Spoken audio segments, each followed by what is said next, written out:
The Galactic Council chamber on Nexus Prime had never seen such chaos.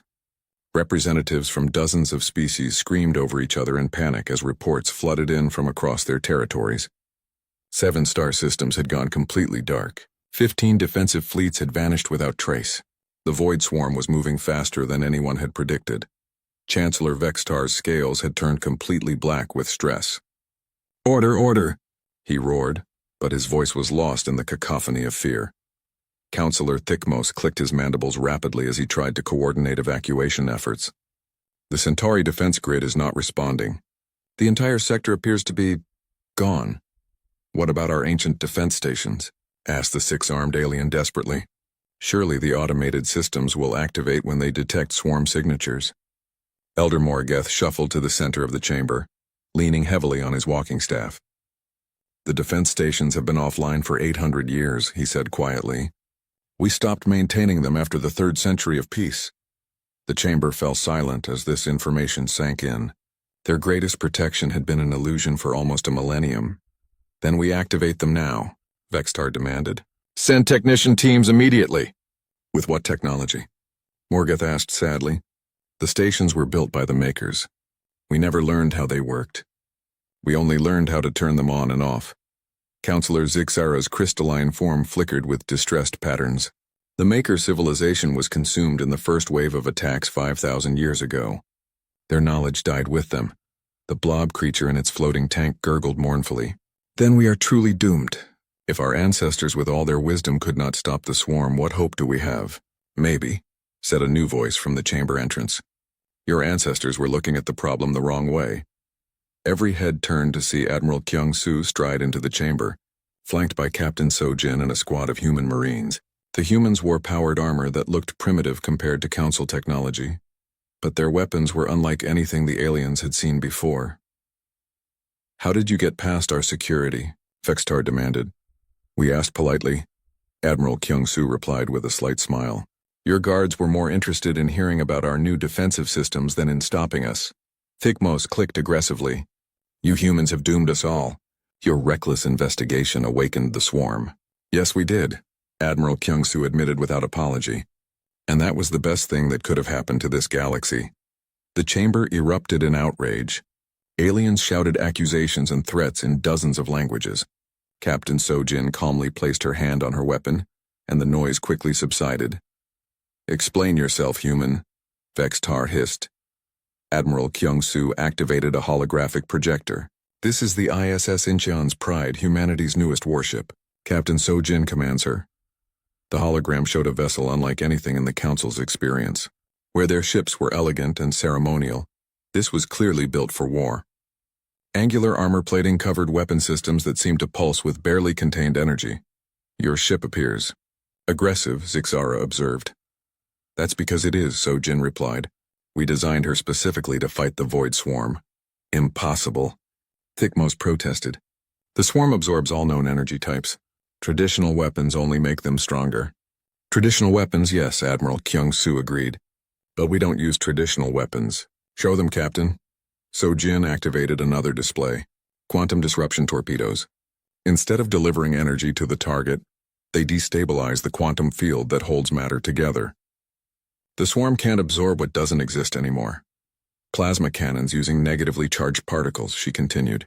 "When the swarm tries to convert the energy, the negative charge creates a feedback loop that overloads their absorption systems." The aliens stared in amazement. These concepts were completely foreign to their understanding of weapons technology. "How is this possible?" whispered Morgeth. "Your species has only been in space for 50 years. "Exactly," Admiral Kyung-Soo said. "We're not limited by millions of years of, this is how things are done. When we found the Kethmori data, we didn't try to rebuild their old weapons. We used their research to create entirely new ones." "But surely you cannot have built an entire fleet in such a short time," Vextar protested. Captain Sojin smiled grimly. "Admiral, should we tell them about Earth's industrial capacity?" "I think we should," Admiral Kyung-Soo replied.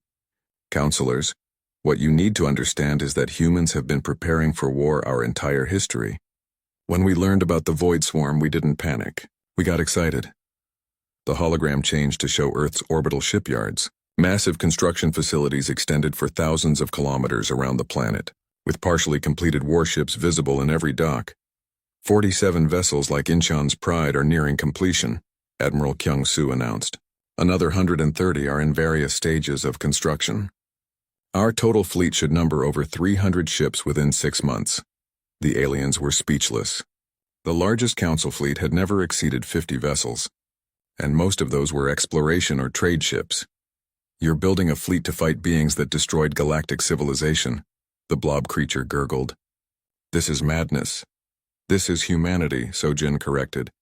We don't give up. We don't hide. When something threatens us, we find a way to fight back. Elder Morgoth approached the humans slowly. Young ones, I admire your courage. But you do not understand the true scope of what you face.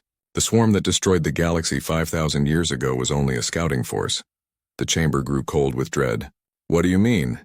Admiral Kyung-soo asked. The main swarm intelligence remained in dark space beyond our galaxy, Morgoth explained. What we fought before was perhaps 1% of their total force. The beacon your ship activated has called not just the scouts but the entire swarm. How many are we talking about? Sojin asked quietly. Millions of units, Morgoth said. Constructs the size of planets. Entities that can consume entire star systems in days. The scouts we faced before were like insects compared to what is coming now. The humans absorbed this information without panic. If anything, they seemed more determined. Admiral, Sojin said calmly, I recommend we implement the Titan Protocol. Agreed. Admiral Kyung-soo nodded. Counselors, we're going to share something with you that we've never shared with anyone. Earth's greatest secret. The hologram changed again, showing what appeared to be a massive asteroid in Earth's solar system. But as the image zoomed in, the aliens could see that it wasn't natural rock. This is Luna Base 7, Admiral Kyung-soo explained. We've been building it in secret for the past 20 years. It's not just a shipyard. It's a weapon. The display showed the asteroid opening like a flower, revealing a construction bigger than most space stations. Energy readings suggested power levels that should have been impossible. What kind of weapon? Vextar demanded. A star killer, Sojin said simply. If we can't stop the swarm, we can deny them fuel. Every star in their path can be destabilized, creating a barrier of supernovas that even they can't cross. You would destroy entire systems? Zixara flickered with shock. To save the galaxy? Yes, Admiral Kyung-soo replied. But we'd rather find a way to destroy them directly. Which brings us to our proposal, Sojin continued. We want to form a new alliance, not like the old council, hiding behind barriers and hoping for the best. A real military alliance dedicated to stopping the swarm once and for all. The humans are insane, Thickmose clicked. They want to fight a force that consumed half the galaxy. Maybe, Admiral Kyung-soo admitted. But we're the kind of insane that wins impossible wars. And right now, impossible is the only option you have left. Elder Morgoth tapped his staff on the floor, drawing everyone's attention. The younglings speak truth. We have hidden for 5,000 years, and what has it gained us? The swarm is stronger than ever, and we are weaker. Perhaps it is time to try a different approach. You're talking about the extinction of every species in the galaxy, Vextar protested. No, Sojin said firmly. We're talking about survival. The real question is, do you want to die hiding or do you want to die fighting? Or, Admiral Kyung-soo added with a confident smile, you could help us find a way to win. The chamber fell silent as the aliens considered their options. Outside, the stars were going dark one by one as the void swarm advanced. But for the first time in 5,000 years, someone was offering to fight back. The age of hiding was over. The age of war was about to begin. Captain Jin Ho ignored the recall order from the Galactic Council. Admiral Kyung-soo had made Earth's position clear. They needed more information about the void swarm, and the Kethmori derelict was their best source. New Sol remained in position near the ancient ship, despite increasingly angry transmissions from Nexus Prime. Captain, I've made a breakthrough with the alien computer systems, Science Officer Tae Yang announced. He looked exhausted after working for 3 straight days, but his eyes were bright with excitement. What did you find? Jinho asked, walking over to Tae Yang's workstation. The Kethmori didn't just fight the void swarm, Tae Yang explained. They studied them. This database contains detailed analysis of swarm behavior, technology, and most importantly, their weaknesses. Chief Engineer Heywan looked up from her own work. Weaknesses? The council said they were unstoppable. Not unstoppable, Taeyang corrected. Just very, very difficult to stop. The Kethmori discovered that the swarm machines have trouble adapting to completely new technologies. They can absorb and counter known weapons, but truly innovative approaches confuse them. Jinho felt hope stirring in his chest. What kind of innovative approaches? The Kethmori were experimenting with quantum disruption fields and temporal manipulation weapons, Taeyang said. They never perfected the technology before they were destroyed, but the theoretical work is all here. Heywan was already studying the data. Captain, our adaptive interface technology is far more advanced than what the Kethmori had. We might actually be able to complete their work. There's more, Taeyang continued. The database contains star maps showing the current location of dormant swarm units.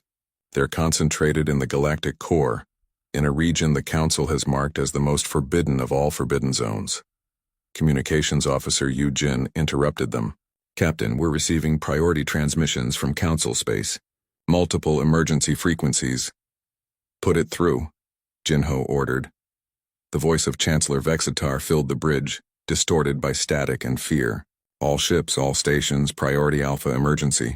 Mining platform Kela 7 has gone silent. Last transmission reported unknown contacts approaching at impossible speeds. Another voice cut in. This one belonging to Counselor Thikmos. Kela 7 confirmed destroyed. Energy readings consistent with matter-to-energy conversion. All ships avoid the Rigel sector immediately. Jinho felt cold dread in his stomach. The beacon, he whispered.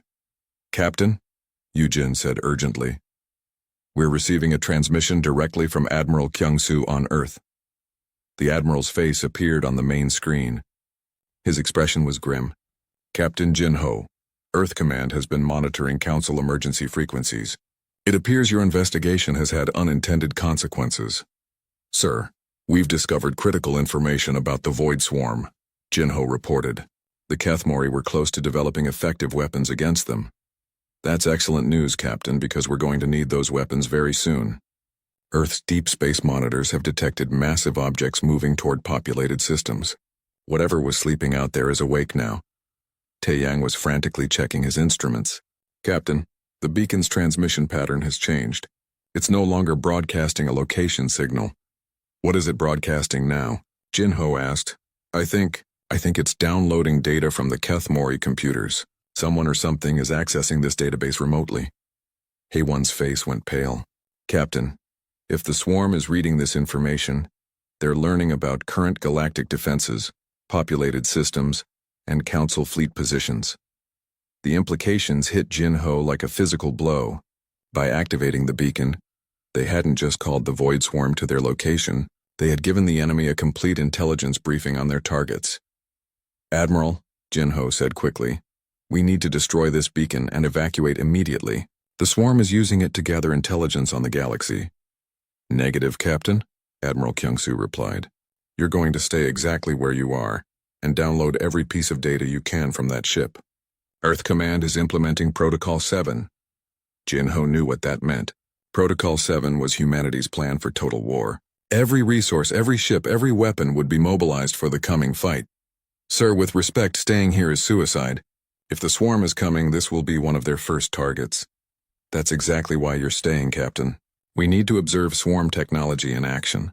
Your mission is to gather tactical intelligence and transmit it to Earth before you're destroyed. The bridge crew exchanged worried glances. They all understood what the Admiral was really saying. They were bait in a trap designed to help humanity learn how to fight an unstoppable enemy. Over the next 6 hours, reports flooded in from across Council space. 3 more mining stations had gone silent. A patrol fleet of 12 ships had vanished without sending a single distress call.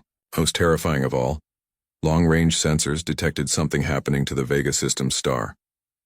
Captain, Yujin announced with a trembling voice, Council astronomers report that Vega's energy output is decreasing rapidly. The star appears to be going out. Taeyang checked his own readings. That's impossible. Vega is a main sequence star. It should burn for billions more years, unless something is draining its energy. Heywan said quietly. The Kethmori data mentioned that advanced swarm units could feed directly on stellar matter. Jinho stared at the tactical display showing swarm movements. Red dots marked confirmed sightings, while yellow areas showed systems that had gone silent. The pattern was clear. The enemy was moving in multiple coordinated groups, approaching populated areas from different directions. They're not just randomly attacking, he realized. This is a planned assault. They're using the intelligence from our beacon to coordinate their strategy. The first visual confirmation came 12 hours later.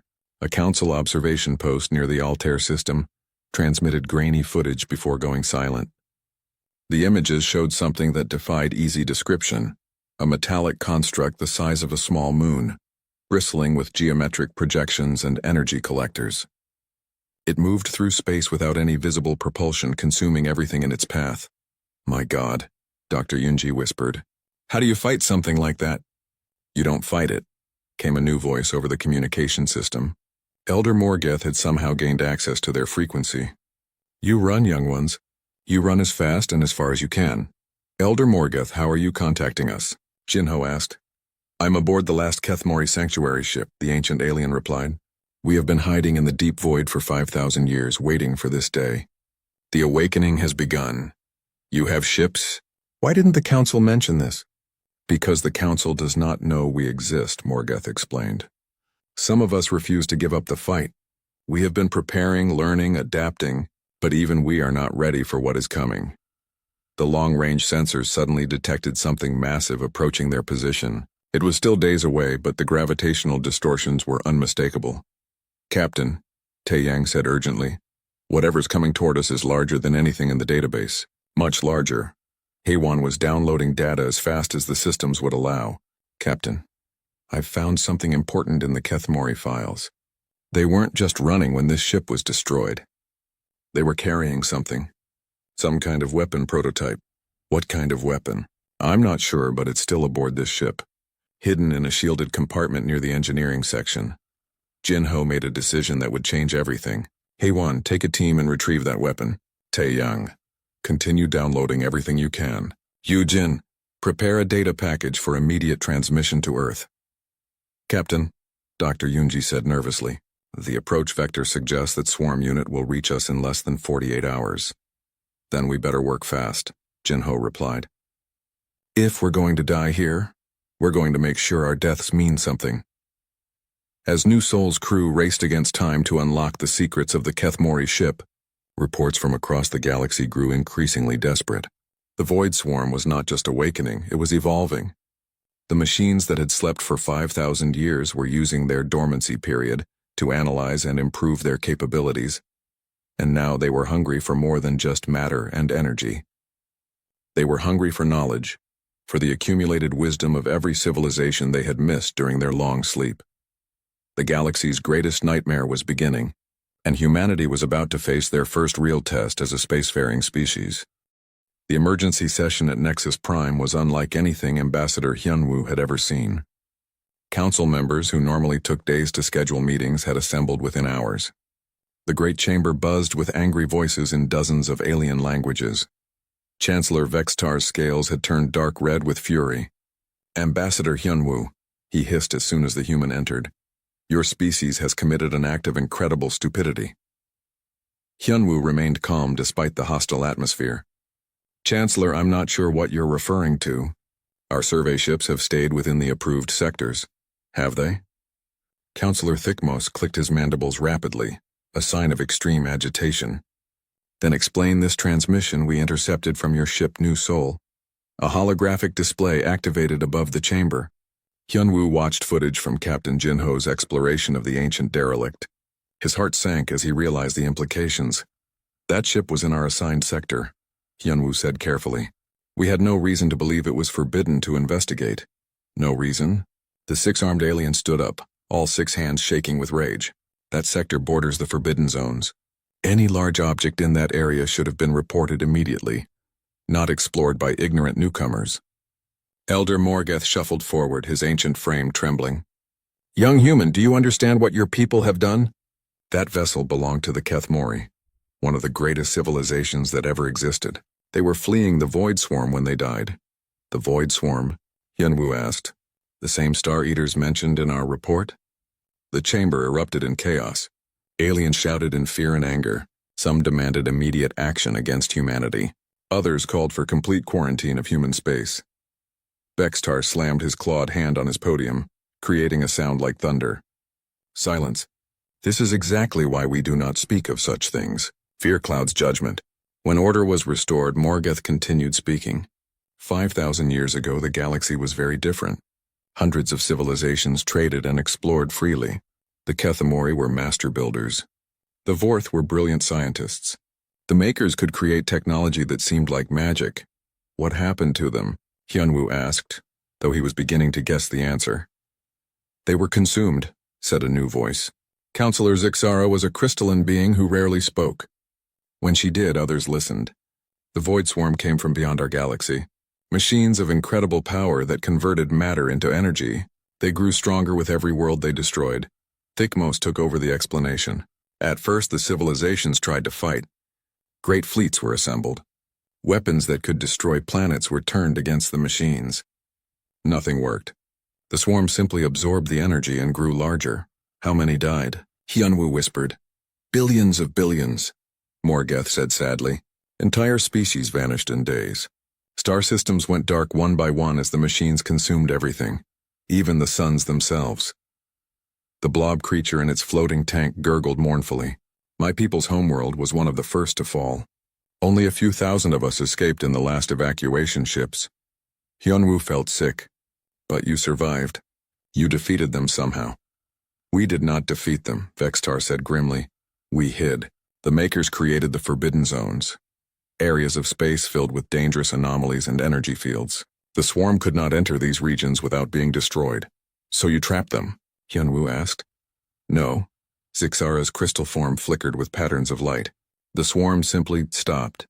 After consuming roughly half the galaxy, they entered some kind of dormant state. We do not know why. Thikmos leaned forward.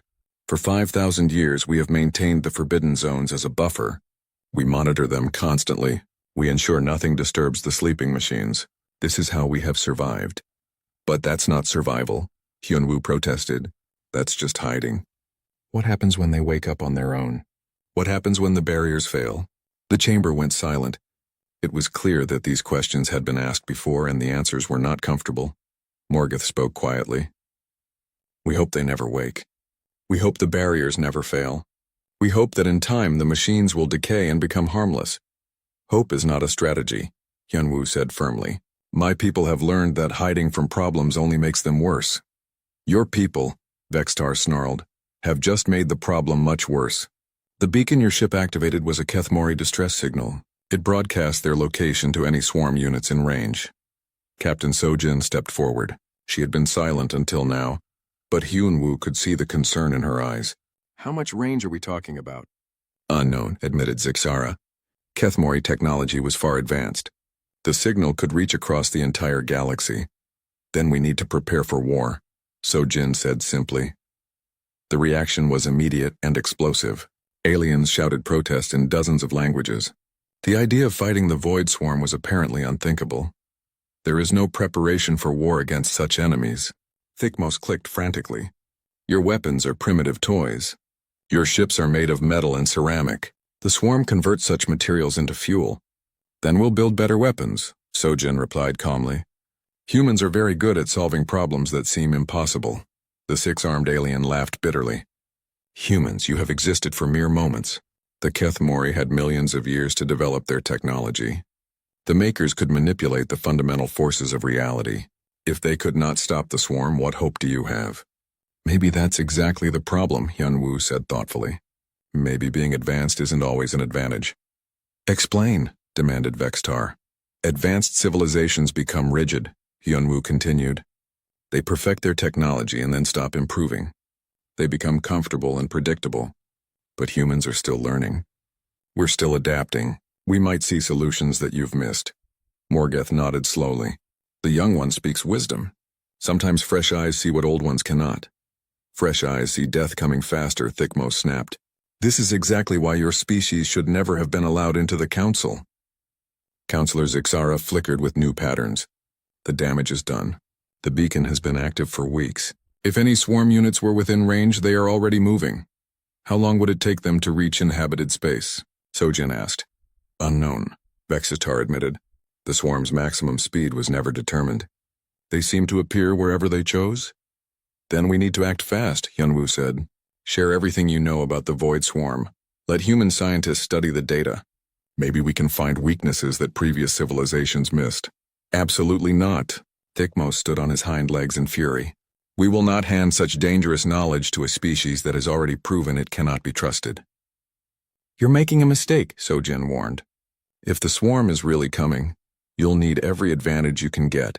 Human military doctrine is built around finding creative solutions to impossible problems. Human military doctrine is built around destroying things, the blob creature gurgled. The swarm cannot be destroyed. It can only be avoided. Hyunwoo looked around the chamber at the frightened faces of the galaxy's most advanced species. They had survived by hiding, but hiding had made them weak. They had forgotten how to fight because they had been running for 5,000 years. We're going to prepare our defenses whether you help us or not, he said finally, but we'd rather work together. The data from the Kethamori ship suggests that cooperation between species was the only thing that slowed the swarm down before. Your defenses will fail, Vextar said coldly. Your species will be consumed, and then the swarm will be stronger than ever when it comes for the rest of us. Maybe, Hyunwoo admitted, but maybe not. Humans have a saying, it's better to die fighting than to live cowering. The council session ended without agreement. The aliens retreated to their hidden worlds and protected sectors, hoping the storm would pass them by once again. But they also began updating their evacuation plans and checking their emergency supplies. As Hyunwoo's ship left Nexus Prime, he sent an encrypted message to Admiral Kyung-soo on Earth. The threat is real and it's coming. Begin immediate preparation for war. We may be the galaxy's only hope. Behind them, unseen by human or alien sensors, something vast moved in the darkness between stars. The beacon had been heard. The long sleep was ending. And for the first time in 5,000 years, the Void Swarm was hungry again. Captain Jin Ho stood on the bridge of the survey ship New Seoul, looking at the strange readings on his screens. 3 months had passed since humanity joined the Galactic Council, and they had been busy exploring their small corner of space. Most systems contained nothing interesting, but this one was different. Captain, we're detecting a massive object at the edge of the system, reported Navigation Officer Sung Min. It's not showing up on our standard sensors, but the gravitational readings are enormous. Chief Engineer Hae Wan looked up from her console. The size readings keep changing. Either our equipment is broken or that thing is bigger than anything we've ever seen. Science Officer Tae Yang was already running detailed scans. Captain, I think it's a ship. The metallic composition is unlike anything in our databases, but the basic structure suggests artificial construction. Jin Ho felt his heart rate increase. Finding alien technology was exactly what Earth Command wanted them to do. How big are we talking about? If my calculations are correct, Tae Yang said slowly, this vessel is approximately 40 kilometers long and 15 kilometers wide. It's larger than some of Earth's cities. The bridge crew went quiet. Nothing in human experience prepared them for a ship that massive. Even the biggest council vessels they had seen were tiny compared to this thing. Any signs of life? Jin Ho asked. Negative on all frequencies, reported Communications Officer Eugene. But Captain, the hull damage is extensive. Whatever happened to this ship, it was violent. Jin Ho made his decision. Take us closer. Full sensor sweep. I want to know everything about this vessel before we report back to Earth.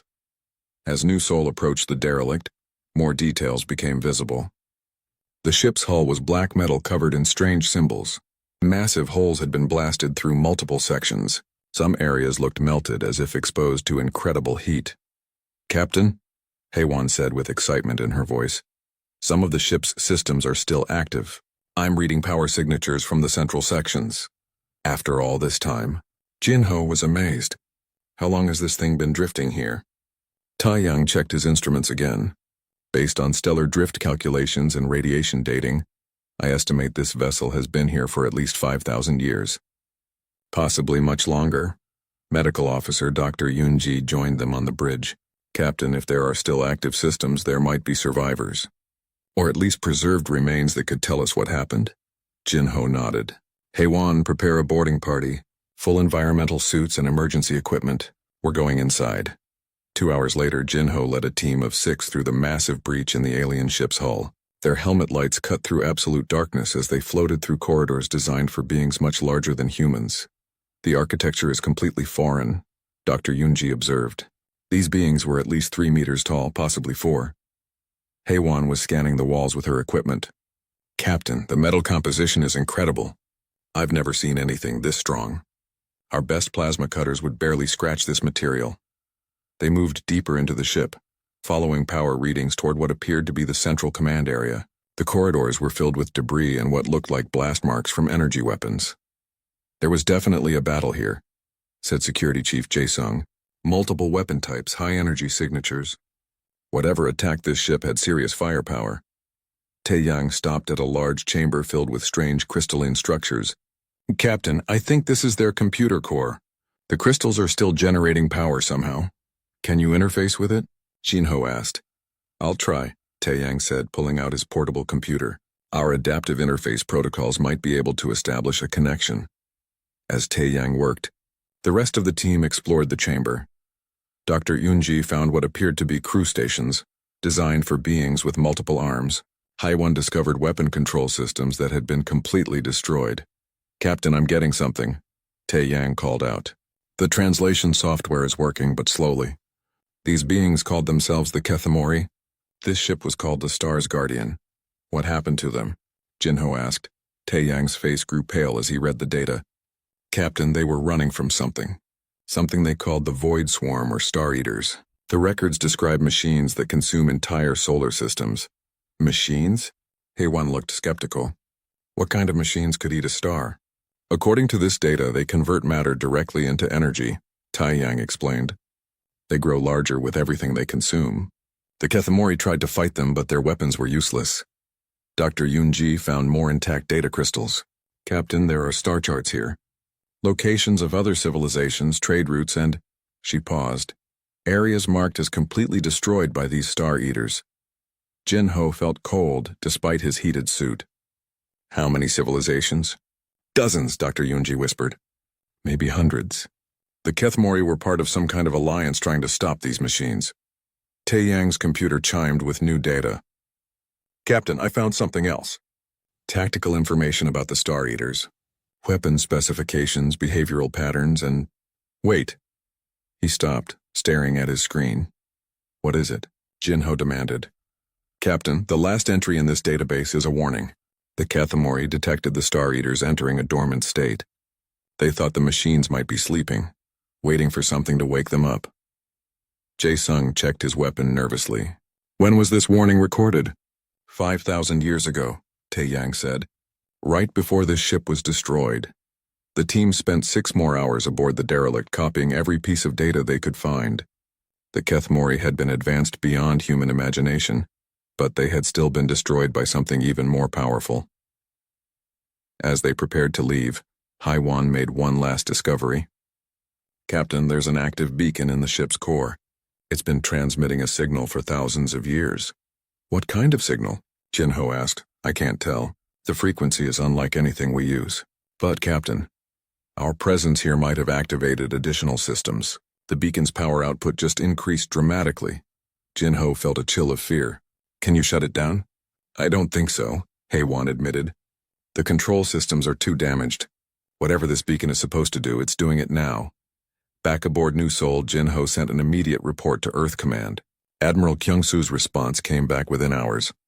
Continue investigation. Download all available data. This could be the breakthrough we need to understand galactic history. But Jinho was worried. Something about the beacon bothered him. The Kethamori had been running from the Star Eaters when their ship was destroyed. Why would they have a beacon that could transmit across the galaxy?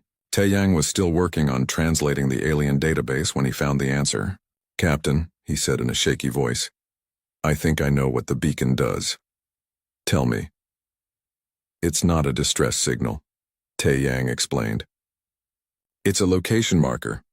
The Kethamori were being hunted.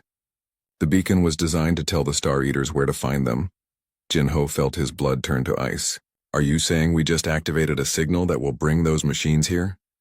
I don't know, Tae-yang admitted.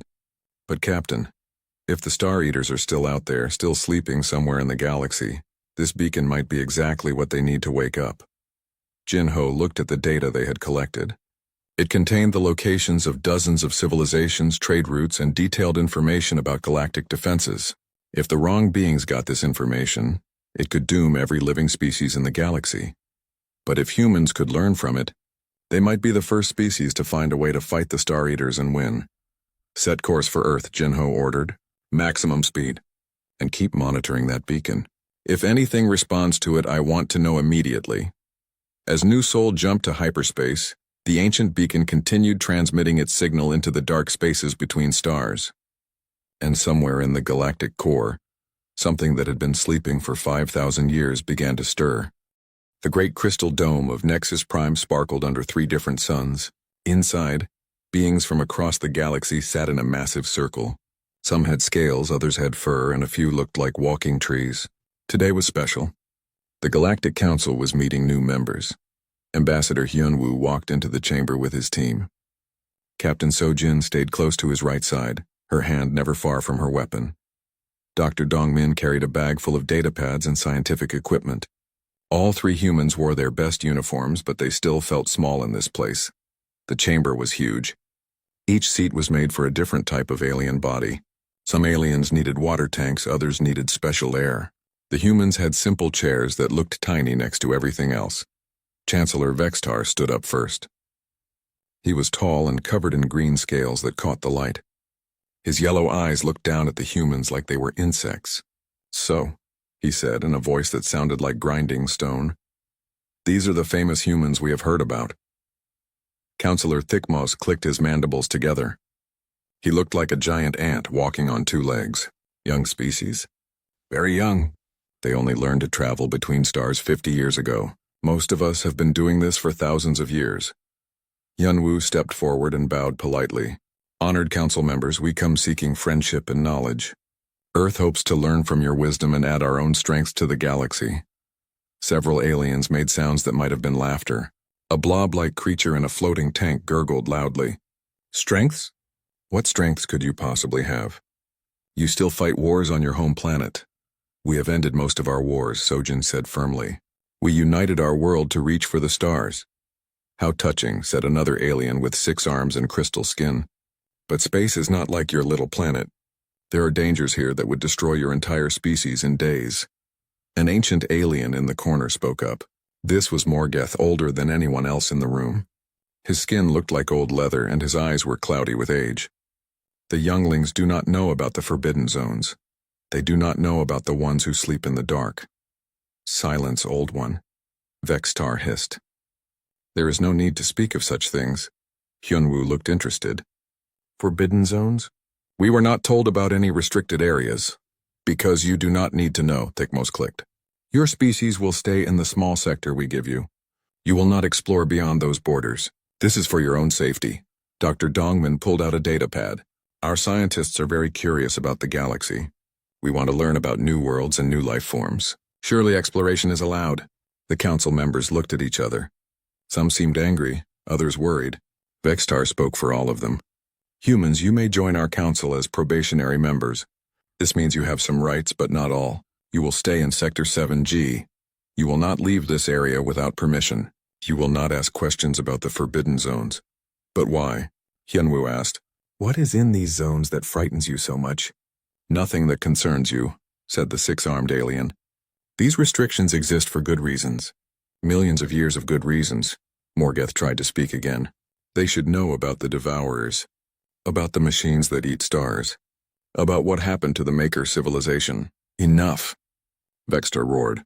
His scales turned dark red with anger. "Guards, escort Elder Morgeth to his chambers. He is clearly tired and speaking nonsense." 2 tall aliens in armor came and gently led the old being away. As he passed the humans, Morgeth whispered, "Be careful, young ones. Some things should not be awakened." The council gave the humans their official documents.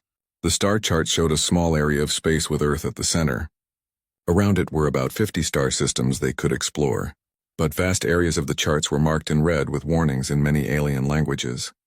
The human translators could only make out a few words: death, extinction, and never return. "These charts seem incomplete," Sojin observed. "Whole sections of the galaxy are missing information. Those sections are not missing, Thicmos said coldly. They are forbidden. No ships go there. No communications come from there. This has been our law for 3,000 years. What if we accidentally fly into one of these areas? Dongmin asked. Then you will disappear just like every other ship that has made that mistake, said the blob creature. We will not send rescue missions. We will not look for survivors. We will pretend you never existed. Hyunwoo felt a chill run down his spine. These aliens were clearly terrified of something, but they would not say what. We understand your rules, but we request more information about these dangers. Our people need to know what threatens them. Your people need to stay where they belong, Vextar said firmly. That is all the information you require. The meeting continued for several more hours. The humans learned about trade agreements, communication protocols, and diplomatic procedures. Everything seemed normal except for the giant holes in the star maps and the fear in the aliens' eyes when anyone mentioned the forbidden zones. As they prepared to leave, Hyunwoo made one last attempt. Honored Council, Earth has faced many dangers in our history. We have survived ice ages, asteroid impacts, and our own weapons. Perhaps we could help with whatever threatens the forbidden zones. The entire chamber went silent. Then Vextar spoke in a voice like winter wind. Human, your species is barely out of its cradle. The threats in those zones destroyed civilizations that had mastered science when your world was still covered in primitive bacteria. Do not imagine that your brief existence has prepared you for horrors that make gods tremble. But surely knowledge is better than ignorance, Sojin said. How can we protect ourselves from something we do not understand? You protect yourselves by staying away. Thicmos clicked rapidly. That is the only protection that works. That is the only protection that has ever worked. The humans left Nexus Prime with more questions than answers. As their ship pulled away from the crystal world, Hyunwoo stared at the incomplete star charts. Somewhere out there in the dark, something had frightened the most advanced civilizations in the galaxy so badly that they would rather hide than fight. What do you think is really out there? Sojin asked quietly. I don't know, Hyunwoo replied, but I think we're going to find out eventually. Humans are not very good at staying where they're told to stay. Dr. Dongmin was already studying the data they had collected. The Council is hiding something big. Something that changed the entire galaxy thousands of years ago. As Earth's ship jumped to hyperspace, none of them noticed the small probe that followed at a safe distance. The Council was taking no chances with these curious newcomers,